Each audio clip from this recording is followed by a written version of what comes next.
સાબરકાંઠાના પ્રાંતિજમાં માનવતાને શરમાવે તેવી ઘટના સામે આવી છે। લોકલ ક્રાઇમ બ્રાન્ચે સલાલ ગામની શ્રી સત્યા ડેરી પ્રોડક્ટ્સ પર ત્રાટકીને નકલી દૂધ બનાવવાની ફેક્ટરીઓનો પર્દાફાશ કર્યો છે। અહીં ગાય કે ભેંસના દૂધનો એક ટીપા વગર માત્ર ઘાતક કેમિકલ્સ અને પાવડરના મિશ્રણથી હજારો લીટર ધીમું ઝેર તૈયાર કરવામાં આવતું હતું। ફૂડ એન્ડ ડ્રગ્સ વિભાગની સાથે મળીને પોલીસે મશીનરી સહિતનો તમામ મુદ્દામાલ જપ્ત કરીને ફેક્ટરીને સીલ મારી દીધી છે। નિર્દોષ લોકોના સ્વાસ્થ્ય સાથે ખિલવાડ કરનારા આ કાળા કારોબારીઓ વિરુદ્ધ હવે કાયદાનો સકંજો કસાયો છે।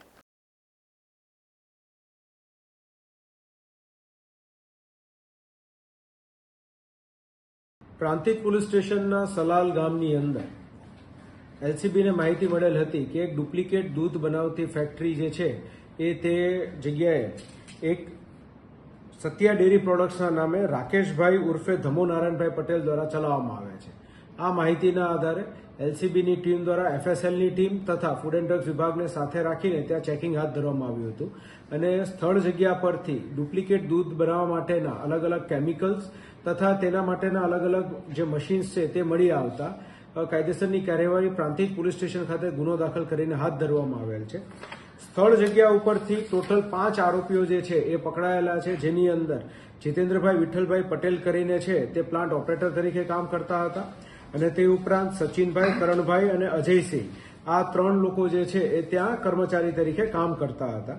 આપણે ત્યાંથી જે ટોટલ મુદ્દામાલ કબજે કર્યો છે આશરે 71 લાખ રૂપિયાનો મુદ્દામાલ છે અને આ મુદ્દામાલની અંદર જે કેમિકલ્સ મળી આવ્યા છે તેની અંદર સોયાબીનનું તેલ મળી આવ્યું છે કે જે પોતે દૂધની ચમક વધારવા માટે તથા મિલ્ક ફેટને બદલે વપરાતો સસ્તો વિકલ્પ તરીકે વપરાતું હતું।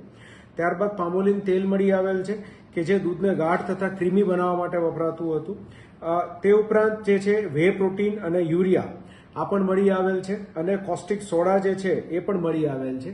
આ તમામ કેમિકલ્સનો ઉપયોગ કરી ટોટલ આશરે 1700 થી 1800 લીટર જેટલું દૂધ જે છે એ પર ડેનું વેચવામાં આવતું હતું અને તેના જે રેકર્ડ છે તેની ખરાઈ કરતા પ્રાથમિક દ્રષ્ટિએ એવું ધ્યાન પર આવેલ છે કે આશરે 300 લીટર જેટલું સાચું દૂધ ખરીદવામાં આવતું હતું અને ત્યારબાદ તેની અંદર આ પ્રમાણે ભેળસેળ કરી તેને કન્વર્ટ કરી મેં આપને અગાઉ કહ્યું એમ 1700 થી 1800 લીટર જેટલું દૂધ ટોટલ બનાવી અને અલગ અલગ ગામોમાં વેચવામાં આવતું હતું।